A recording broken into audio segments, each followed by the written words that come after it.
Welcome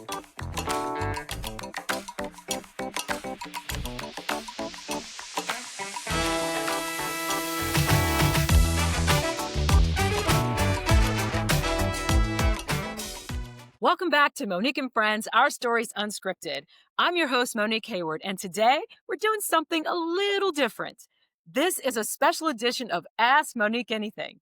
I decided to create these solo AMA episodes because I wanted to stay connected with all of you, even when we don't have a guest on the show.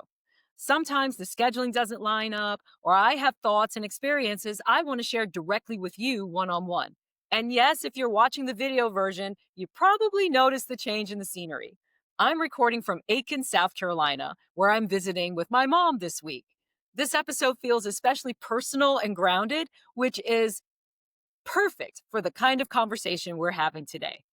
These AMA episodes give me a chance to answer your questions about career, entrepreneurship, leadership, and life, the things we all navigate in one form or another.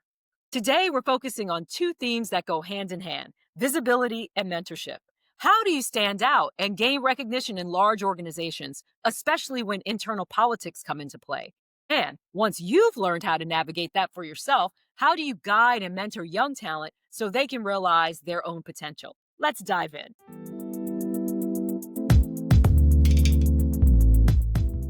Our first question comes from Neetha in Pleasanton, California, who asked, how do you gain visibility for your work in a large organization? And what's your strategy for navigating internal politics? These two questions are completely related. That's because visibility and politics are both how people perceive you and the value that you bring to the organization. I tell people all the time, doing great work is not enough. A lot of people still believe that if you just show up, do a good job, deliver the results, that you'll magically get rewarded for it. It does not work that way. You have to make your impact visible. And that's not about bragging, it's about clarity. People can't reward what they don't know about. Therefore, that leads me to my next point. Be intentional about your storytelling. Visibility comes from telling your story. How you talk about your work matters. Let's say you led a project that improved a process or drove amazing business results. Don't just say what happened. Tell a story behind how it happened. What was the problem? How did you solve it? What changed because of your contribution? Who did you help along the way? What were the key wins that you can celebrate and that people can relate to? Facts, they inform people, but stories connect to people. When people remember your story, they remember the value that you delivered. The next thing about gaining visibility in large organizations is that you really have to understand your stakeholders. When it comes to navigating politics, it's all about stakeholder management. And I always encourage people to think in three directions. First, who are the people you're directly connected to? Your manager, your peers, your partners. How do you engage with them to get your job done? Second, how are those people connected to others who influence your work? Sometimes your success depends on relationships that you don't even know exist. And third, what I affectionately call the shadow matrix. How are those influencers connected to each other? That's where the real organizational power exists. It's in the web of those connections. And I recommend that you literally sit down and map it out. Create a stakeholder map. When you can visualize the connections and who influences who influences what, you can really start to see where you are building stronger connections and where you need to actually invest the time and energy and effort into building stronger connections as well. Politics is not a bad word. I know a lot of people get hung up and really uncomfortable with the word politics and that they don't want to be involved in office politics. But really, at the end of the day, politics is really just a means of influence. Influence is how you get things done in an organization. There's no way around that. You can navigate it ethically. You can play the game with integrity. As long as you are focusing on alignment, you're driving good communication with your stakeholders, and you are building those connections, you will be able to succeed in these large organizations. The people who understand this are the ones who can work the formal structures and at the same time, building those informal networks to really make things work for themselves and for the business. Credibility plus connectivity equals opportunity. When I was in corporate America, I always found the sweet spot was combining credibility and connectivity. People always trusted the quality of my work. They knew that I showed up and I got things done. And they also felt like they knew me and I was approachable, reliable, and most importantly, I was not just invested in my own success, I was always invested in the success of other people. And that combination is what builds staying power in an organization. So, your credibility is what opens doors, and your connectivity is what keeps those doors open. You earn opportunities in large organizations by bringing excellence to the table, by always doing a really good job, of course. But you also have to have the connections to the people who help you get your job done. People have to see your value before they can reward it.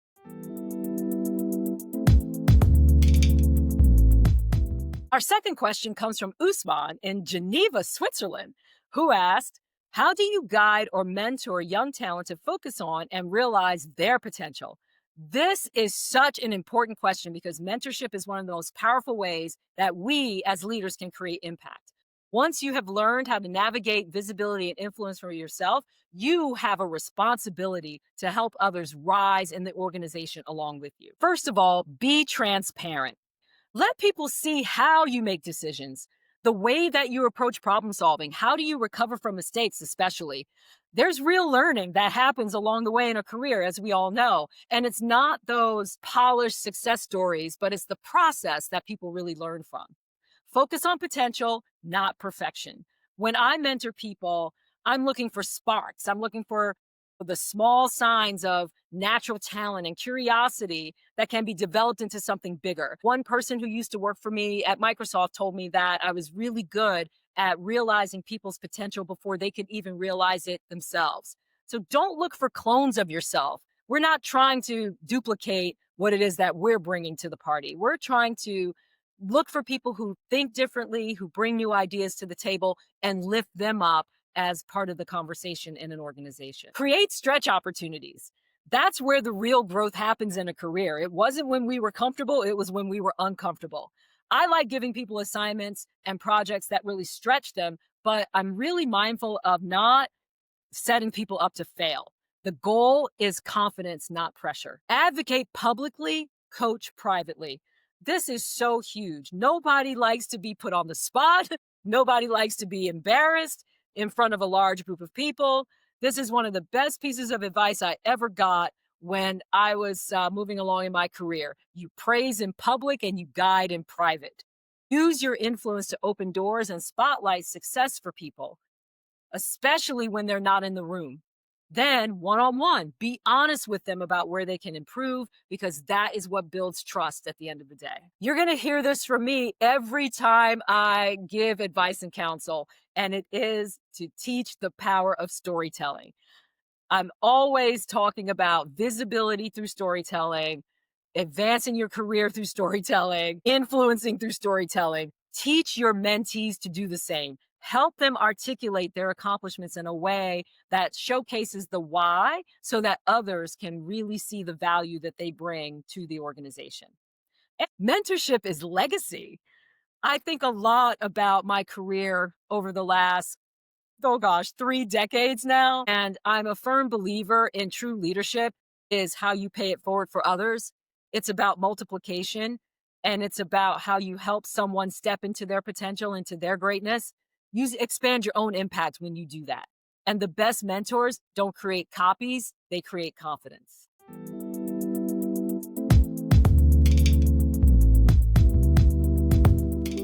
Well, that wraps up this special edition of Ask Monique Anything. Thank you to Neetha in Pleasanton and Ousmane in Geneva for those very thoughtful questions. Visibility isn't self-promotion, it's leadership in action. And mentorship, that's how we make sure the next generation of leaders has the tools, the confidence, and the courage to do the same. I'm so glad I could share this conversation with you while I'm here in Aiken, South Carolina, spending time with my mom. It's been good for my soul, and I hope this episode gives you a little inspiration wherever you are today. If you've got a question you'd like for me to answer in a future episode, send me a message on social or through my website. I'd love to hear from you. Until next time, keep showing up, keep learning, and keep building your story unscripted. Thank you.